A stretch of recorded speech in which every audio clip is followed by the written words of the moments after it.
और इनकी जो सैलरी है यार वो अप टू 400 के 500 के तक भी चली जाती है। सैलून में काम नहीं कर सकता जब तक वो 1 साल का सर्टिफिकेट ना ले ले।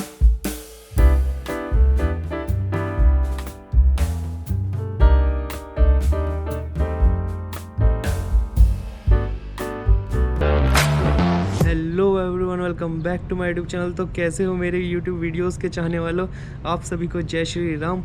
सो भाई, अब जैसे आपको पता है यार, अगर ये सोच रहे हो मुझे कनाडा में स्टडीज़ करनी है, बट यार बहुत ज़्यादा स्टूडेंट्स के दिमाग में ये आता है कि भाई अगर मैं कर रहा हूँ जाके, तो जो मेरी डिग्री है, जो मेरा डिप्लोमा है, वो कितना वैल्यूएबल है, कनाडा में किस चीज़ की इस समय डिमांड चल रही है। तो यार ये सब क्वेश्चंस बहुत ज़्यादा फ्रिक्वेंट होते हैं, जो सबके माइंड में आते ही आते हैं। बात तो सही है। तो एक नॉलेज होना इसका बहुत ज़रूरी है। तो मैंने सोचा इसके ऊपर एक वीडियो बनानी चाहिए, और इस वीडियो में मैं डिस्कस करने वाला हूँ यही टॉपिक कि जो टॉप 10 हाईएस्ट पेइंग जॉब्स हैं कनाडा में, वो कौन कौन सी हैं। वो मैं स्टार्ट करूँगा फ्रॉम नंबर 1 टू नंबर 10, मतलब टॉप से बॉटम तक जाएंगे। और जो मैं इसमें सैलरी बताऊंगा कि उसकी जो सैलरी है वो एवरेज सैलरी बताऊंगा, ठीक है। तो एवरेज सैलरी की भाई जो एक डाटा कलेक्ट करके जो एवरेज आता है वो, तो भाई ये मत सोचना कि वही होती है, भाई उससे आपकी डबल ट्रिपल कितनी भी जा सकती है, पर ये एक एवरेज सैलरी है। और इसमें मैं ये भी बताऊँगा कि भाई उस फील्ड में जाने के लिए आपको क्या एजुकेशन रिक्वायरमेंट है। सो बिना देर करे करते हैं डायरेक्ट वीडियो को स्टार्ट। तो भाई जो हमारी टॉप 1 पे है वो है हमारी कार्डियोलॉजी फिजिशियन। इसकी जो हमारी एवरेज सैलरी होती है वो होती है हमारी $280,000। ये जो होते हैं हमारे, वो किसके साथ, मतलब कार्डियोलॉजी फिजिशियन है क्या एग्जैक्टली, ये वो होते हैं यार जो हार्ट डिसीज़ पेशेंट्स और ब्लड वेसल्स के जो डिसीज़ होती हैं उन्हें को ट्रीट करते हैं।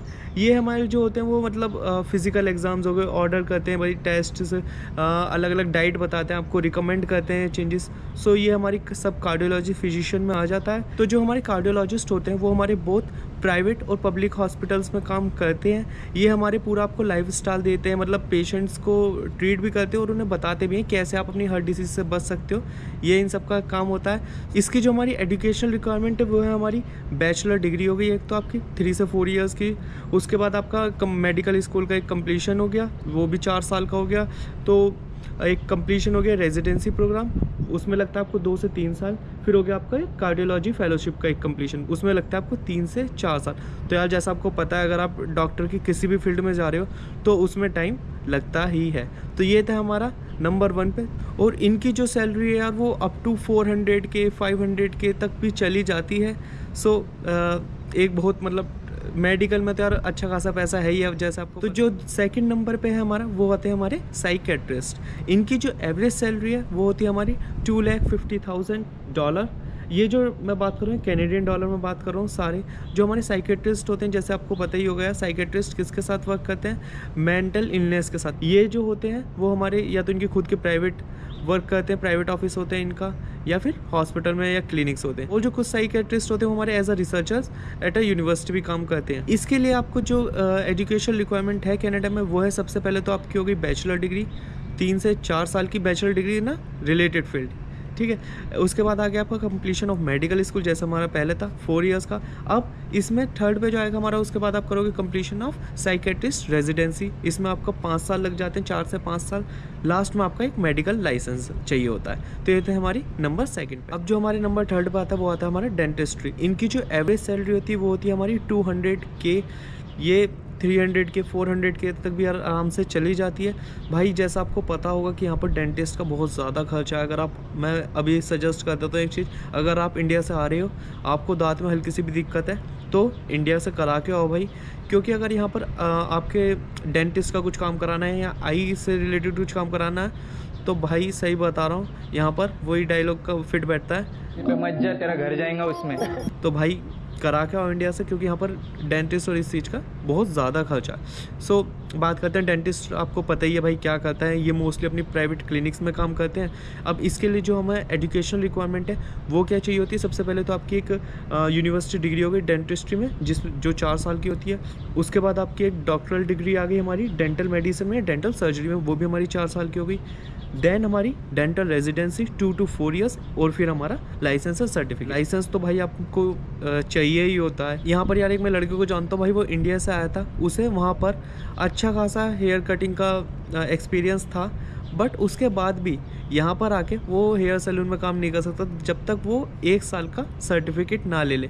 तो भाई ये यहाँ पर सीन होता है कि इन सब चीज़ों में सर्टिफिकेशन की बहुत ज़्यादा रिक्वायरमेंट होती है, जबकि वो उसे बहुत अच्छा आता था बट फिर भी वो काम नहीं कर पाता था। अब जो हमारे नेक्स्ट आता है प्रोफेशन, वो आता है हमारा लॉयर का। लॉयर तो भाई जो इनकी एवरेज सैलरी होती है वो स्टार्ट होती है भाई 100 के, और आपको पता है लॉयर तो यार कितना पैसा छापते हैं। सो भाई ये एक अच्छा खासा प्रोफेशन है यहाँ पर। इसमें आई नो मुझे ये तो बताने की ज़रूरत है नहीं भाई लॉयर करता क्या है, आपको सब कुछ पता ही, ये बताते तो इसमें एजुकेशन रिक्वायरमेंट क्या होती है। इसमें आपको स्टार्ट होता है सबसे पहले आपकी एक अंडरग्रेड डिग्री हो गई 4 साल की, उसके बाद आपको LSAT लेना पड़ता है, लॉ स्कूल एडमिशन टेस्ट, उसके बाद आपका एक लॉ स्कूल डिग्री हो गई जो आपका JD बोलते हैं जिसे हम ज्यूरिस डॉक्टर, वो हमारी 3 साल की हो गई। उसके बाद आगे हमारा आपको बार एग्ज़ाम क्लियर करना होता है। बार एग्ज़ाम तो यार मैंने सुना है इंडिया में भी कुछ बार एग्ज़ाम करके होता है, ठीक है। तो बार एग्ज़ाम आपको क्लियर करना होगा, फिर आपको अपना प्रैक्टिस लॉ का लाइसेंस और सर्टिफिकेशन लेना होगा। सो ये है पूरा हमारा लाइसेंस का उसके बाद जो हमारा प्रोफेशन आता है वो आता है हमारा यूनिवर्सिटी प्रोफेसर। यूनिवर्सिटी प्रोफेसर की जो हमारी एवरेज सैलरी होती है वो होती है अराउंड 95 के। इसकी जो आपकी एजुकेशन रिक्वायरमेंट है सबसे पहले आपको अपनी बैचलर डिग्री कंप्लीट करनी पड़ती है, फिर आपको अपनी मास्टर डिग्री कंप्लीट करनी पड़ती है, फिर अब इसके बाद आप मास्टर्स के बाद भी लाइसेंस और सर्टिफिकेशन ले सकते हो, और उसके बाद आप PhD करके फिर भी उसके बाद अपना लाइसेंस और सर्टिफिकेशन ले सकते हो। इसमें डिपेंड करता है यार आप कि गोल क्या है, कहाँ पर आप पढ़ाना चाहते हो, क्योंकि अगर आप ऑफकोर्स किसी अच्छी यूनिवर्सिटी में पढ़ाओगे तो वहाँ पर आपका मास्टर डिग्री से काम नहीं चलेगा, आपको PhD करनी पड़ेगी। बट अगर आप किसी कॉलेज में पढ़ाना चाहते हो तो येस, आपकी जो मास्टर डिग्री है उससे आप पढ़ा सकते हो। इसके बाद जो प्रोफेशन आता है वो आता है हमारा बैंक मैनेजर का। बैंक मैनेजर का भाई इसमें भी जो हमारी एवरेज सैलरी होती है वो अराउंड 90 के होती है। इसमें जो आपका काम होता है भाई, आपको सारे बैंक के मतलब सारे ऑपरेशंस ये सब करना होता है। तो इसकी जो एजुकेशन रिक्वायरमेंट है आपकी, वो आपकी सबसे पहले बैचलर डिग्री हो गई। बैचलर डिग्री के बाद आपको मास्टर डिग्री करनी पड़ेगी, और उसके बाद ऑफकोर्स एक कंप्लीशन सर्टिफिकेट करना पड़ेगा, ट्रेनिंग करनी पड़ेगी, मतलब मैनेजमेंट ट्रेनिंग करनी पड़ती है।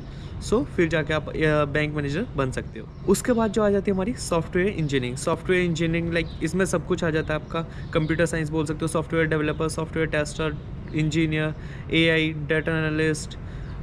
सो इसमें सब कवर हो गया सॉफ्टवेयर इंजीनियरिंग में। सो भाई जो इनकी सैलरी है वो अराउंड एवरेज जो रहती है कनाडा में वो रहती है आपकी 85 के। अब यार इसमें आप जैसे जैसे अपना एक्सपीरियंस गेन करते जाते हो, ऐसे ही हर फील्ड में होता है, जैसे जैसे आप एक्सपीरियंस गेन करते जाओगे आपकी सैलरी इंक्रीज होती जाएगी।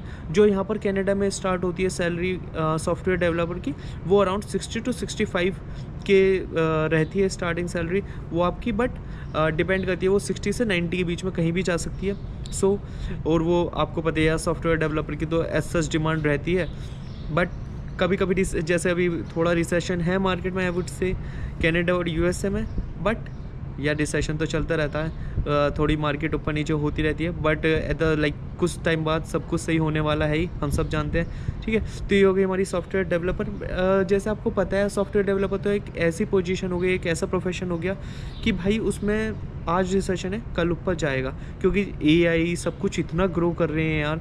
आपको AI analyst, data analyst, data scientist की कितनी ज़्यादा रिक्वायरमेंट बढ़ती जा रही है, ये तो सबको पता ही है। तो ये हो गया। इसके लिए जो आपको डिग्री चाहिए वो आपकी सबसे पहले बैचलर डिग्री हो गई। बैचलर डिग्री के बाद भी कर सकते हो आप, उसके बाद आप मास्टर डिग्री भी कर सकते हो। तो ये आप पे डिपेंड करता है कंप्यूटर साइंस के लिए तो।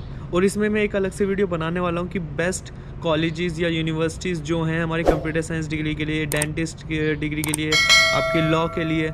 सो चैनल को कभी सब्सक्राइब कर देना आगे बढ़ने से पहले। अब जो हमारा नेक्स्ट प्रोफेशन है वो आ जाता है हमारा फाइनेंशियल कंट्रोलर। यार किसी भी कंपनी में फाइनेंशियल कंट्रोलर की बहुत ज़्यादा नीड होती है। ये क्या करते हैं, आपको एक्यूरेट रिकॉर्ड्स प्रोवाइड करते हैं फाइनेंस के, इंश्योर करते हैं कि यार जो इंटरनल रिकॉर्ड्स हैं वो प्रॉपर हो और जो हमारा बिजनेस है वो प्रॉफिटेबल में हो। तो यार इसके ये सब काम होते हैं। इससे आपको और भी जॉब अपॉर्चुनिटीज़ मिलती हैं, जैसे आपकी वाइस प्रेसिडेंट ऑफ ऑपरेशंस हो गए, चीफ एग्जीक्यूटिव ऑफिस CEO हो गए। इसके लिए जो आपको एजुकेशन रिक्वायरमेंट है ऑफकोर्स बैचलर डिग्री अकाउंटिंग में या फाइनेंस में, और आपकी जो मास्टर्स डिग्री है वो भी आपके इन द रिलेटेड फील्ड होनी चाहिए। जो हमारी सेकंड लास्ट प्रोफेशन आगे वो आ गया हमारा IT मैनेजर। IT मैनेजर की जो एवरेज सैलरी होती है वो होती है अराउंड 79 के। IT मैनेजर जो होते हैं वो आपके मैनेज करते हैं आपका, जैसे IT स्टाफ हो गया, कंप्यूटर सिस्टम्स हो गए एंड अदर थिंग्स। ये बनने से पहले आपको एटलीस्ट 5 साल का मतलब 4-5 ईयर्स का एक्सपीरियंस होना चाहिए, जैसे बिजनेस एनालिस्ट में हो गया, इंफॉर्मेशनल सिस्टम एनालिस्ट या नेटवर्क एडमिनिस्ट्रेटर में। इसके लिए जो आपको एजुकेशन रिक्वायरमेंट होती है वो आपकी हो गई bachelors and then masters in a related field. अब जो हमारी लास्ट आता है वो आता है हमारा पायलट को तो यार एक्सप्लेन करने की ज़रूरत नहीं है, बट जो इनका एवरेज सैलरी होती है वो होती है अराउंड 76,000। इसके लिए जो हमारा यार पायलट्स का जो सबसे बेनिफिट होता है मुझे जो लगता है यार, उन्हें अलग अलग कल्चर्स से मिलने का मौका मिलता है, वो अलग अलग प्लेसेस पे जाते हैं। सो पायलट एक अच्छा ऑप्शन है अगर आपको इस चीज़ में इंटरेस्ट है। सो इनकी जो एजुकेशन रिक्वायरमेंट होती है वो आपकी हो गई हमारी बैचलर्स डिग्री, फिर आपका ग्रेजुएशन एक सर्टिफाइड फ्लाइंग स्कूल से, फिर आपकी होगी आपको पायलट लाइसेंस चाहिए होता है, दैट्स ऑल। सो भाई उसके बाद आप पायलट बन सकते। तो यार यही था आज की वीडियो में जो मुझे आपसे सारी डिटेल्स शेयर करनी थी। आई होप कि आपको वीडियो अच्छी लगी होगी, और आप ज़रूर बताना कि कमेंट सेक्शन में आप कौन सा प्रोफेशन चूज़ कर रहे हो और क्यों चूज़ कर रहे हो, जिससे औरों को भी पता लगे। और आपके हिसाब से यार अगर आपका कोई इसके अलावा कोई और प्रोफेशन है तो उसकी एवरेज सैलरी क्या होती है। तो आज की वीडियो को रखते हैं इतना ही, मिलते हैं अपनी अगली वीडियो में। Audio Jungle.